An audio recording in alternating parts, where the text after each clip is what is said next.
A very good morning to all the students of 10th class. बेटा आज हम अपने 4th लेक्चर के अंदर सोशल साइंस में हिस्ट्री सेक्शन के अंदर एक टॉपिक डिस्कस करेंगे, मीनिंग ऑफ लिबरल नेशनलिज्म। मैंने अपने 3rd लेक्चर के अंदर 2 टॉपिक डिस्कस किए थे, the meaning of the nationalism in Europe, और दूसरा टॉपिक डिस्कस किया था the aristocracy of the new middle class. उसी aristocracy and the middle class के अंदर एक वर्ड आया था बेटा, लिबरल नेशनलिज्म। अब हम यहाँ पर कोई टॉपिक से रिलेटेड टॉपिक ले रहे हैं जिससे आपकी ये समझ में आ जाए कि लिबरल नेशनलिज्म कौन है। The idea of the national unity in the early 19th century Europe was closely related to the ideology of liberalism. उसने कहा है कि नेशनल यूनिटी के पॉइंट ऑफ व्यू से 19th सेंचुरी के अंदर यूरोप जो है उसके अंदर एक आइडियोलॉजी डेवलप हुई, एक सोच डेवलप हुई लिबरलिज्म की। लिबरलिज्म जो है उसका मीन्स फ्रीडम है, और फ्रीडम कैसा? Freedom for the individual. और दूसरा लिबरलिज्म का मीन्स है उसी के साथ साथ freedom for the individual and the equity of all the laws. जितने कानून बनाए जाएं वो भी यूनिफॉर्म हो, और हर एक सिटीजन ऑफ ए नेशन को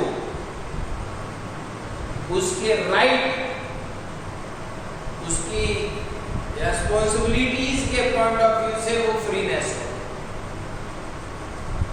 उसके ऊपर कोई बर्डन ना हो किसी भी राइट को एक्स्ट्रा यूज करने का, अपनी रेस्पॉन्सिबिलिटी को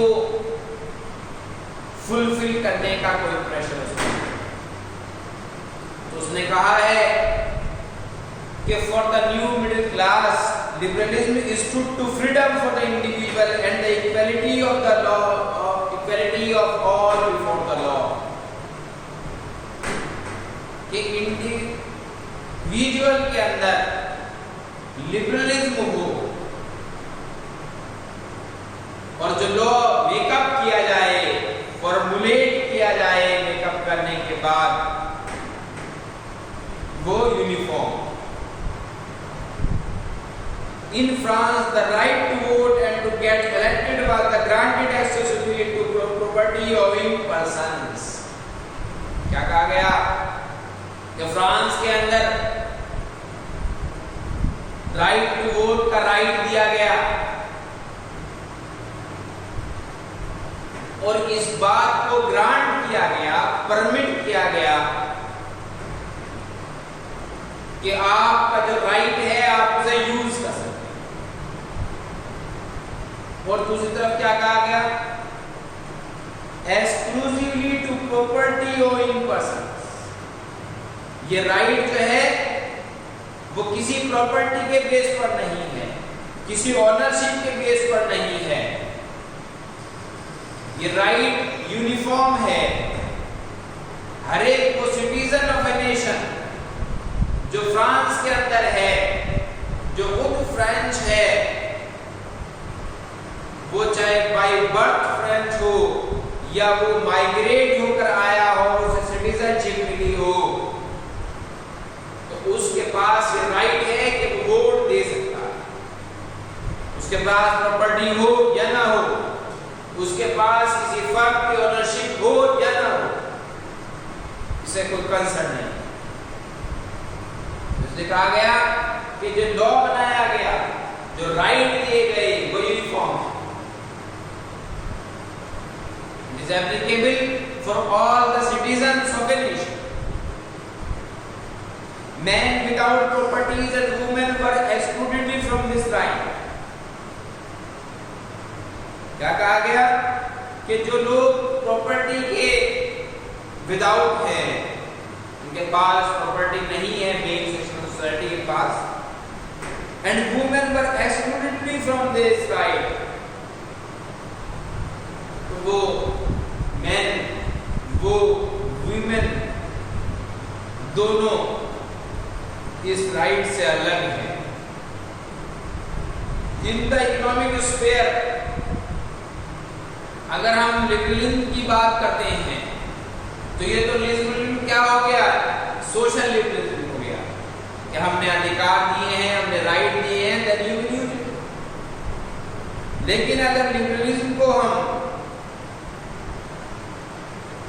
दूसरे पॉइंट से सोचें तो क्या कहा गया, इकोनॉमिक स्फीयर के according liberalism stood for the freedom of market and the abolition of the state, imposed restrictions on the movement of the goods and the capital। क्या कहा गया कि इकोनॉमिक स्फीयर के हिसाब से अगर हम मानते हैं तो लिबरलिज्म वो है, वो आजादी है कि जिसे एक कस्टमर के रूप में, एक कंज्यूमर के रूप में इतनी फ्रीनेस हो कि वो किसी भी मार्केट से कोई कमोडिटी परचेज कर सके, और जो उस पर इंपोज किया गया है, abolition of the state impose restrictions on the movement of the goods, और जो उस पर रेस्ट्रिक्शन इंपोज की गई है कि तुम अपने ही स्टेट में सेल कर सकते हो, तुम अपने ही स्टेट के अंदर परचेज कर सकते हो, उसके मूवमेंट जो है उस पर भी रेस्ट्रिक्शन कर दिया गया, इससे भी उसे आजादी हो। ये इकोनॉमिक स्फीयर के अकॉर्डिंग लिबरलिज्म है। क्यों? वो इसलिए कि वो सिटीजन ऑफ ए नेशन है, वो चाहे किसी भी स्टेट का हो। अगर मैं आपको एग्जांपल दूं इंडिया का, तो इंडिया के अंदर 29 स्टेट्स, इंडिया के अंदर कोई कंपल्शन नहीं है कि यूपी स्टेट का पर्सन जो है वो राजस्थान स्टेट के अंदर जाकर अपनी कम्युनिटी को परचेज सेल नहीं कर सकता। कोई कंज्यूमर अगर उत्तराखंड का रहने वाला है स्टेट का, तो यूपी से परचेजिंग नहीं कर सकता, ऐसा कोई रेस्ट्रिक्शन नहीं है। और उसको भी एबॉलिश किया जाए अगर कोई रेस्ट्रिक्शन किसी कंट्री के अंदर लगा हुआ है, क्योंकि ये अगेंस्ट लिबरलिज्म है।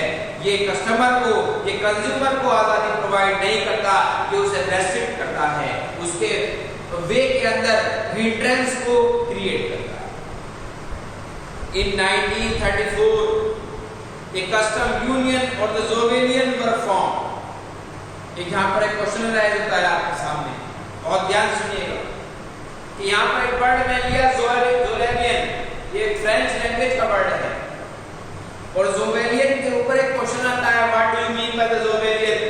The term Zollverein refers to, ये क्वेश्चन आता है बोर्ड में।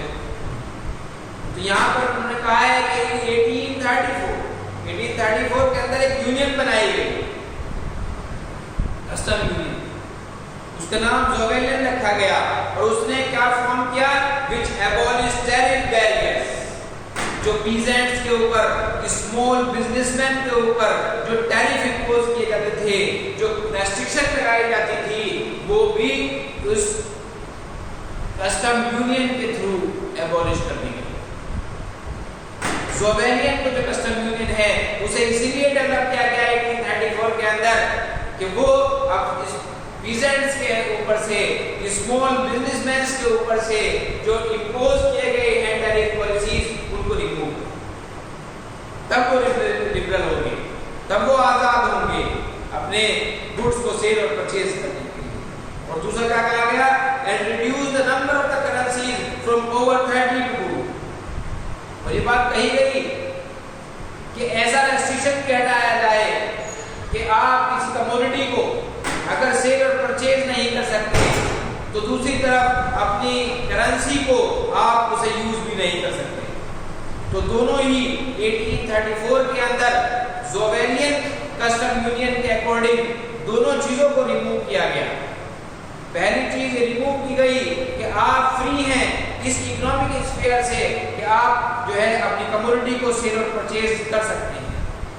दूसरी रेस्ट्रिक्शन ये रिमूव की गई कि आप फ्री हैं उस चीज के लिए कि आप कोई करेंसी अपनी को अलग स्टेट में जाकर भी यूज कर सकते हैं।